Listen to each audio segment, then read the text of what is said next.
The morning sky over Palawan was a bruised canvas, clouds churning with rain and worry. An urgent radio crackled across the Philippine Coast Guard base. Shikishima has departed. News spread fast, like a typhoon warning, bringing a hush to the usually lively pier. The Japanese patrol ship, a giant among gray vessels, was gone. For 6 months, Shikishima's absence was more than a headline. It was a shadow over every Filipino who made a living from the sea. Even before sunrise, fishermen gathered in nervous clusters. The coast felt different, exposed. "Walang bantay ngayon," muttered Mang Lito, a third-generation fisherman. The sea, once policed by the mighty Shikishima, now seemed wider and more dangerous. Radar screens glowed, but the biggest ship in the patrol fleet was missing from the map. That day, patrol boats moved out, smaller and fewer than before. The Coast Guard's radio traffic was heavy with concern. Every captain knew that without Shikishima, each patrol would be a test of courage. The loss wasn't just metal and machinery, it was the loss of safety, and the first chapter of a new, uncertain era in the South China Sea. Shikishima was more than a ship. At over 150 meters long, she towered above other patrol vessels. Her white hull gleamed in the sun, a signal of hope to Filipino fishermen and a warning to those who would break the law. For years, Shikishima patrolled the tense waters, escorting supply runs to the West Philippine Sea and sheltering small boats from intimidation. Her presence was a floating message. The rule of law sailed these seas. She was equipped with advanced radar, water cannons, and a helicopter. Deck tools to deter illegal fishing and foreign encroachment. When Shikishima appeared on the horizon, even the largest ships held back. To the men and women of the Philippine Coast Guard, she was a guardian. To the people, she was a promise that their sea would be protected. Filipino officials often called her the peace ship. She was a symbol of the friendship between Japan and the Philippines, two nations allied by history and hope. Shikishima's deck was a place where officers of both countries trained together, learning not just tactics, but trust. Her retirement was not just the end of a chapter, but the loss of a symbol that kept trouble at bay.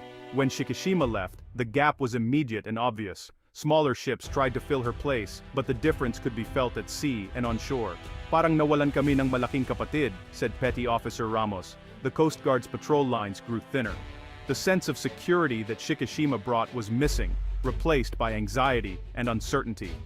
Fishermen hesitated to venture into traditional fishing grounds. Rumors of larger foreign vessels prowling near the shoals made even experienced captains nervous.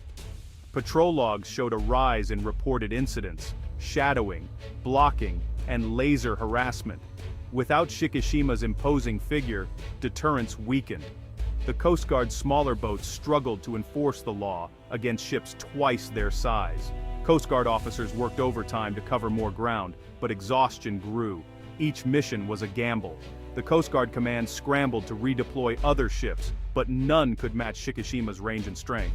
For many, it felt like being asked to guard a castle with only a wooden shield. With Shikishima gone, the balance in the South China Sea shifted.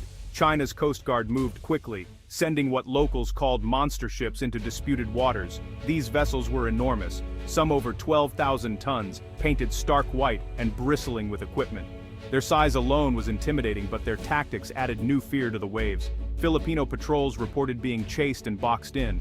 Chinese ships began to shadow supply runs more aggressively, sometimes blasting water cannons or even using military-grade lasers. The message was clear: they would push harder without Shikishima in the way. The Philippine Coast Guard was forced into constant high alert, with every patrol turning into a tense game of cat and mouse. The psychological effect rippled far beyond the water. Fisherfolk worried for their safety. Coast Guard families waited for news each night, fearing escalation.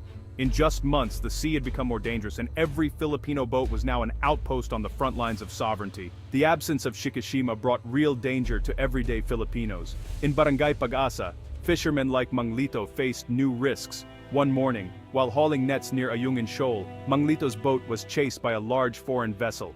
"Binusinahan kami, pinapalayas," he said. They fled, leaving behind their catch and, honestly, their dignity.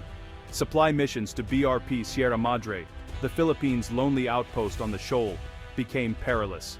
Coast Guard officers described tense moments as Chinese ships blocked their way, forcing Filipino boats to weave dangerously between hulls 3 times their size. "It was like threading a needle with a storm behind you," said Lieutenant Cruz. In the coastal towns, families felt the impact. Fewer fish meant empty markets and tighter budgets. Children asked why their fathers came home early, with stories full of fear instead of fish. The sea, their lifeline, had turned into a battleground and well, everyone knew the risks had doubled since Shikishima's departure.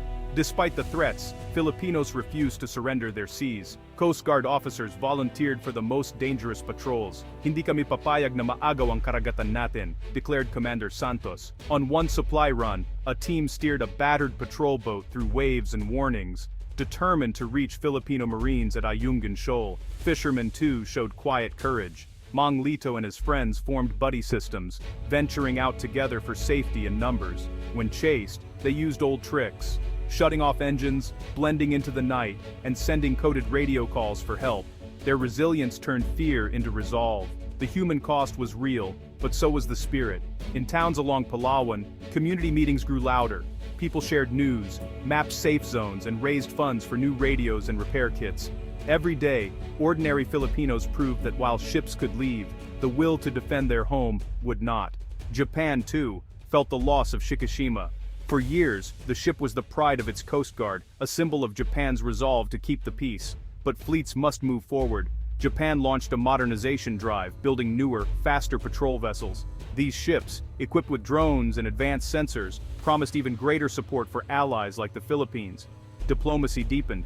Japan signed new agreements to send training teams, spare parts, and even loan ships while new vessels were built.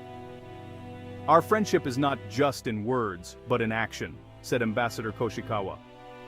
Joint exercises grew in scope, teaching Filipino crews to operate the latest Japanese technology. Japan's support was a lifeline. It meant that the Philippines would not stand alone. The spirit of Shikishima lived on in every shared patrol, every new radar screen, and every handshake between allies determined to keep the sea free and open.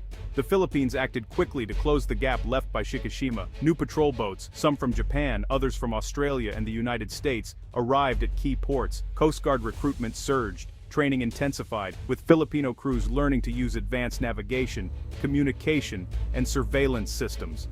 Allies stepped up. Joint patrols with the United States and Australia sent a clear message. Aggression would not go unchallenged. The government invested in satellite monitoring and real-time reporting, making every incident visible to the world. Transparency became a tool for deterrence, shining a light on every provocation. Communities along the coast joined the effort. Fisherfolk formed cooperatives, sharing information and resources. Local governments set up emergency hotlines and rapid response teams. The message was clear. The sea would be defended, not just by ships, but by a nation united in resolve. 6 months after Shikishima's retirement, the Philippines as a nation changed, but not cowed. The scars of fear are deep, but so is the resolve to protect home and heritage. Every patrol is now a test of courage, every fishing trip an act of faith. Yet hope grows with every new ship, every alliance, and every child who learns why the sea matters. The legacy of Shikishima lives on. Her name is spoken with pride in Coast Guard academies and fishing villages alike. She taught Filipinos and Japanese alike that the law can and must sail where justice is needed. Her memory inspires a new generation to defend the sea, not for power, but for peace. The road ahead is not easy, but the spirit of unity and resilience, born in the shadow of Shikishima, will guide the Philippines forward. With new ships, brave hearts, and strong alliances, the nation stands ready. The sea will remain free, open, and Filipino for generations to come.